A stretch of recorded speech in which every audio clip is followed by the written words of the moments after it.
16वीं शताब्दी राजपुताना की धूल भरी पहाड़ियों के बीच बसा था। फिरोजाबाद एक ऐसा साम्राज्य जिसके बारे में कहा जाता था कि यहां के राजाओं के पास न केवल सोना और हीरा था, बल्कि वे जादुई जानवरों से भी संधि रखते थे। फिरोजाबाद का सिंहासन पन्ना का बना था, एमराल्ड थ्रोन। कहा जाता था कि इस सिंहासन में स्वयं देवताओं का सार बसा था। लेकिन उस रात महल की बलुआ पत्थर की दीवारों पर सिर्फ मौत का सन्नाटा छाया था। महाराजा विक्रमादित्य सिंह सोलंकी, फिरोजाबाद के सबसे शक्तिशाली राजा, अपने शयन कक्ष में मृत पाए गए। उनके शरीर पर कोई घाव नहीं था, कोई खून नहीं। बस उनके माथे पर जहां राज तिलक लगता था, वहां नीले रंग का एक रहस्यमय निशान था, जैसे किसी अदृश्य सांप ने डस लिया हो।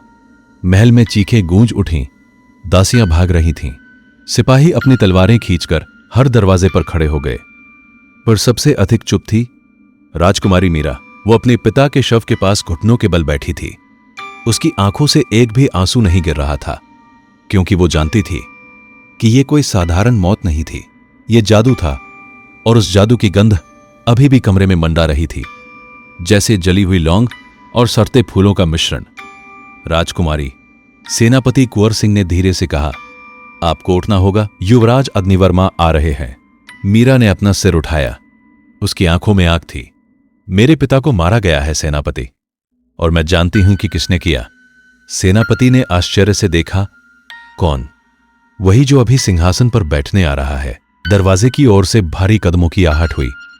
चांदी के कवच में सज्जित, लंबी तलवार लटकाए, युवराज अग्निवर्मा, महाराजा के छोटे भाई, कमरे में दाखिल हुए। उनकी दाढ़ी में भूरे बाल थे, पर उनकी आंखें शिकारी की तरह चमक रही थी। भतीजी, उसने झूठी करुणा भरी आवाज में कहा, मुझे दुख है। मेरे बड़े भाई हमेशा के लिए चले गए, पर अब साम्राज्य को एक नेता की जरूरत है। मीरा ने तलवार की ओर हाथ बढ़ाया, पर अग्निवर्मा के पीछे खड़े 10 सिपाहियों ने अपने भाले उठा लिए। बहुत हुई वीरता, राजकुमारी। अग्निवर्मा मुस्कुराया। अब तुम अपने कमरे में जाओ, कल सुबह मैं एमराल्ड थ्रोन पर बैठूंगा। और उसने मीरा को कलाई से पकड़कर उठाया। उसके स्पर्श में एक अजीब ठंडक थी, जैसे कोई सांप उसे छू रहा हो। रात के तीसरे पहर मीरा अपने कमरे में कैद थी। उसने अपनी चूड़ियां उतारकर एक तरफ रख दी थी। उसने अपने बालों की चोटी खोल दी थी। वो अपने पिता की हत्या का बदला लेने का कोई रास्ता सोच रही थी। तभी उसने खिड़की के बाहर एक सीटी सुनी। यह वो सीटी थी जो सिर्फ 2 लोग जानते थे, वो और रुद्र। रुद्र, उसका बचपन का साथी, अस्तबल के मालिक का बेटा, जिसने तलवारबाजी उसी आंगन में सीखी थी जहां मीरा ने घुड़सवारी सीखी थी। पर 3 साल पहले रुद्र को राज्य से निकाल दिया गया था। उसने एक कुलीन सरदार की बेइज्जती कर दी थी। जब उसने उस सरदार को एक गरीब किसान की बेटी का अपहरण करते पकड़ा था, तब से रुद्र एक भटका हुआ योद्धा था। लेकिन आज वो वापस आ गया था। मीरा ने खिड़की खोली। नीचे बाग में घने अंधेरे में रुद्र खड़ा था। उसके शरीर पर चमड़े का कवच था, कंधे पर एक पुरानी तलवार और पीठ पर एक कमान। उसका चेहरा अब जवानी से उभर कर कठोर हो चुका था, पर आंखें वही थी, शरारती और शेर जैसी। रुद्र, मीरा फुसफुसाई, तुम्हें मारने से पहले मुझे आना पड़ा। राजकुमारी, उसने हल्की मुस्कान के साथ कहा, मुझे नहीं मारना, मेरे चाचा ने मेरे पिता को मारा है। रुद्र का चेहरा सख्त हो गया। मुझे पता है, पूरे साम्राज्य में खबर फैल गई है, पर सच यह है कि महाराजा की हत्या जादू से हुई है, और मैं जानता हूं कि वो जादू कहां से आया है। मीरा चौंकी। कैसे? पिछले 3 साल से मैं पहाड़ों में रह रहा हूं। मैंने देखा है अग्नि शेरों को, बिजली घोड़ों को, और सबसे रहस्यमय चीज, एक चांदी सांप को, जिसके बारे में कहा जाता है कि वो मरे हुओं की आत्माएं अपने अंदर रखता है। मीरा की सांसें तेज हो गईं। तुम कह रहे हो मेरे पिता की आत्मा उस सांप में कैद है? अग्निवर्मा ने तुम्हारे पिता को नहीं मारा, उसने उनकी आत्मा चुरा ली और उसे सांप के पेट में बंद कर दिया। जब तक वो सांप जीवित है, तुम्हारे पिता ना तो मर सकते हैं और ना जी सकते हैं। वे अधर में लटके हैं। मीरा ने बिना सोचे कमर से रस्सी बांधी और खिड़की से लटक गई। कुछ ही सेकंड में वह नीचे बाग में रुद्र के बदल में खड़ी थी। चलो, उसने कहा, हमें वो सांप ढूंढना है। वे 2 घोड़े लेकर रातों रात पहाड़ों की ओर निकल पड़े। रुद्र ने मीरा को रास्ते में बताया कि चांदी सांप कहां सोता है, किले के नीचे एक प्राचीन मंदिर में, जिसका प्रवेश द्वार एक जादुई झरने के पीछे छुपा था। पर उस मंदिर तक पहुंचने के लिए उन्हें अग्नि शेरों के क्षेत्र से गुजरना था। सुबह की पहली किरण फैली थी कि वे एक सूखी घाटी में आ पहुंचे। यहां की चट्टानें काली थी, मानो आग ने उन्हें जलाया हो। और फिर उन्होंने दहाड़ सुनी, ऐसी दहाड़ जिससे धरती कांप गई।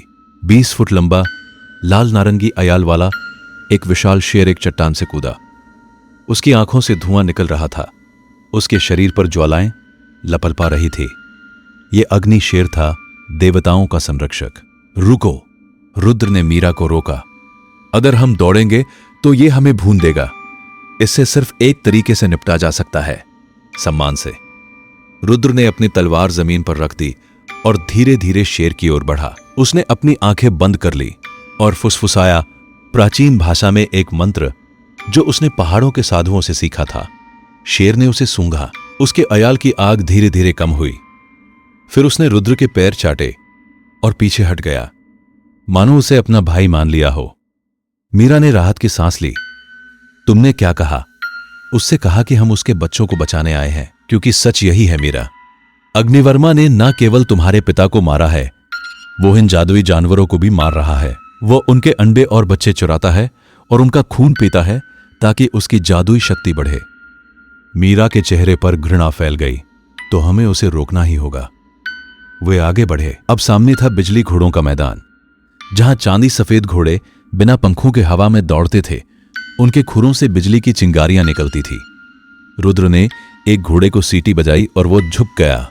दोनों सवार हो गए। बिजली घोड़े की रफ्तार इतनी तेज थी कि मीरा की आंखों से पानी बहने लगा। वे कुछ ही पलों में झरने के पास पहुंच गए। झरना बहुत गहरा था।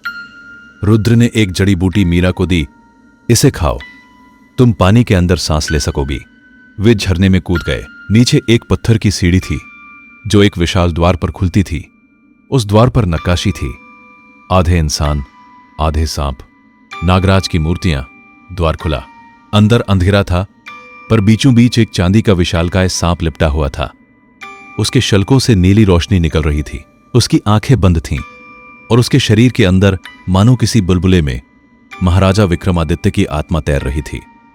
पिताजी, मीरा चीखी। सांप ने आंख खोली। उसकी आंखों में हजारों वर्षों की बुद्धिमत्ता थी, पर वो बोला नहीं। उसने केवल एक संदेश दिया, एक दृश्य मीरा के मन में भेजा। उसने देखा है महाराजा विक्रमादित्य, अग्निवर्मा और एक बूढ़े साधु के बीच वार्ता। साधु कह रहा था, आपने जादुई जानवरों के साथ जो वाचा की थी उसे तोड़ा नहीं जा सकता। आपने उनके राजा नागराज से वादा किया था कि कोई इंसान उनके बच्चों का शिकार नहीं करेगा, पर आपके ही भाई ने वो वाचा तोड़ी है। अब केवल एक ही मार्ग है, आपको मरना होगा ताकि वाचा का दोष आपके ऊपर ना आए। मीरा चौंकी, यानी उसके पिता ने खुद मरना चुना था। दृश्य बदला। महाराजा ने साधु से कहा, अगर मैं मरूं तो मेरी बेटी मीरा को सिंहासन मिलेगा, पर अग्निवर्मा उसे मार डालेगा। इसलिए मैं अपनी आत्मा इस सांप में बंद कर देता हूं। जब तक मीरा नागराज से मिलकर वाचा को पुनः स्थापित नहीं कर लेती, तब तक मैं यहां रहूंगा। मीरा समझ गई। उसके पिता ने आत्महत्या नहीं की थी, उन्होंने बलिदान दिया था। उन्होंने अपनी आत्मा गिरवी रख दी थी ताकि मीरा को समय मिल सके। हमें नागराज को ढूंढना होगा, रुद्र ने कहा। पर वो कहां है? सांप ने अपना सिर उठाया और एक दिशा की ओर इशारा किया, पूर्व की ओर, जहां सूर्य उगता था। पूर्व के अंत में वहां एक मरुस्थल है जो कभी समुद्र था। वहां एक कांच का महल है, वहीं नागराज रहता है। खजाना 3 दिन और 3 रात वे बिजली घोड़ों पर सवार होकर पूर्व की ओर बढ़ते रहे। चौथे दिन वे भूतिया रेगिस्तान में पहुंचे। यहां की रेत नीली थी और रात में उसमें से भूतों की आवाजें आती थी। कहा जाता था कि यहां एक खजाना दफन है जो उस व्यक्ति को मिलता है जो अपने सबसे बड़े डर का सामना करे। रात हुई। मीरा ने अचानक अपने पिता को देखा। वो रेत से उठ रहे थे, खून से लथपथ। वो चीख पड़ी, पर रुद्र ने उसे हिलाया। यह भ्रम है मीरा, यह रेगिस्तान तुम्हारा डर दिखाता है। तुम्हें अपने पिता की मौत का दोष अपने ऊपर लेना बंद करना होगा। मीरा ने आंखें बंद कर ली। उसने अपने अंदर गहरी सांस ली और सोचा, मैं दोषी नहीं हूं, मैं उनकी बेटी हूं, उनकी हत्यारिन नहीं। जैसे ही उसने ये सोचा, भूत गायब हो गया और रेत फट गई। नीचे से एक सुनहरा ताबूत निकला। उसमें एक मुकुट था, नागराज का ताज, जो बताता था कि जो भी इसे पहनेगा वो जादुई जानवरों की भाषा समझ सकेगा। मीरा ने मुकुट पहन लिया। अचानक उसे हवा की फुसफुसाहट सुनाई देने लगी, रेत के कणों की बातें और दूर कहीं एक विशालकाय सांप की आवाज। वो नागराज था। मेरी ओर आओ राजकुमारी, नागराज ने कहा, पर सावधान, रास्ते में तुम्हें अपने प्रेम की कीमत चुकानी होगी। वे कांच के महल में पहुंचे। यह सचमुच कांच का बना था, हर दीवार शीशे की, जिसमें उनका प्रतिबिंब हजारों बार दिखता था।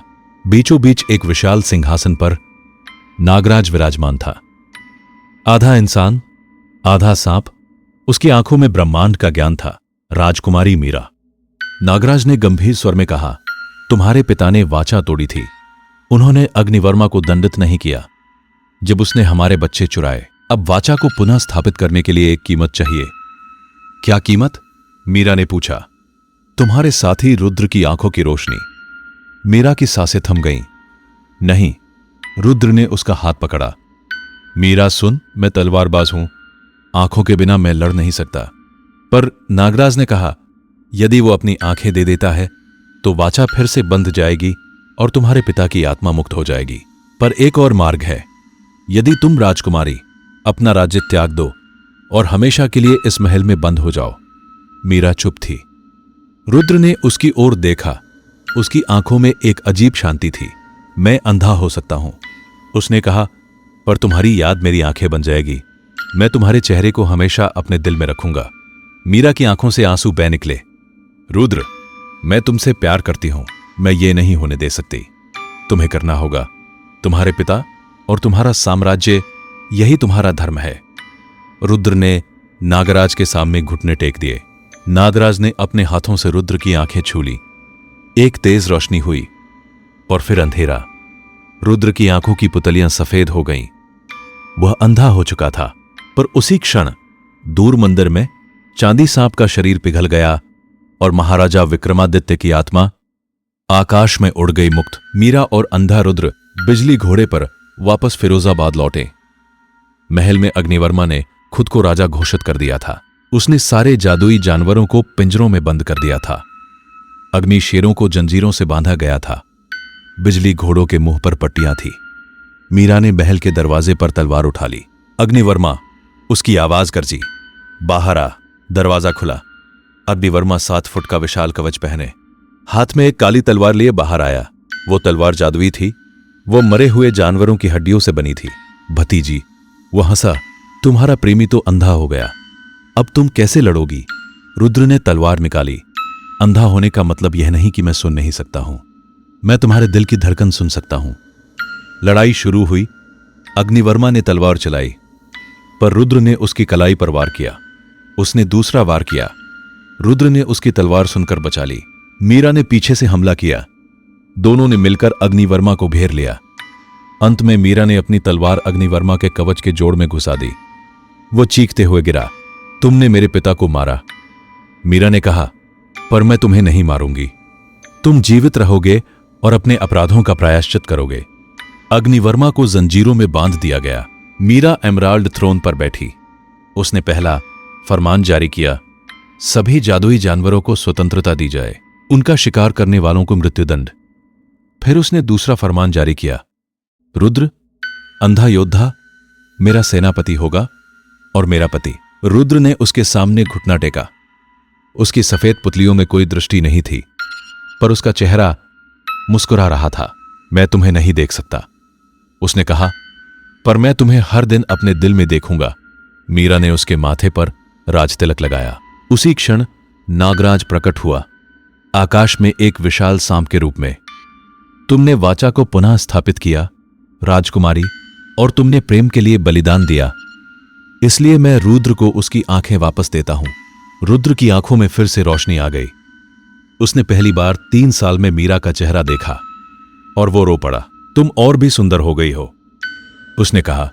उस दिन के बाद फिरोजाबाद में इंसान और जादुई जानवर एक साथ रहने लगे। अग्नि शेर महल के दरवाजे पर पहरा देते थे। बिजली घोड़े दूतों को ढोते थे। चांदी सांप अब मंदिर में सोता था, लेकिन वो अब मौत का नहीं बल्कि ज्ञान का प्रतीक था। मीरा और रुद्र ने फिरोजाबाद को स्वर्ण युग दिया। उनके बच्चे, एक बेटा और एक बेटी, अग्नि शेरों की पीठ पर खेलते थे। पर कहानी के अंत में एक और रहस्य छुपा था। एक रात मीरा ने एमराल्ड थ्रोन के नीचे एक गुप्त तहखाना खोजा। वहां एक और संदेश था, उसके पिता के हाथ का लिखा। प्रिय बेटी, यदि तुम ये पढ़ रही हो तो सच्चाई जान लो। नागराज कोई देवता नहीं है, वो एक इंसान था, हमारे परिवार का पूर्वज, जिसने खुद को सांप में बदल लिया था ताकि हमेशा के लिए जादुई जानवरों की रक्षा कर सके। और उसका असली रहस्य यह है कि वो अमर है और वो अब तुम्हारी परीक्षा ले रहा है। तुम सच्ची रानी बन गई हो, पर उसकी अंतिम परीक्षा अभी बाकी है। मीरा ने कांपते हाथों से पत्र बंद किया।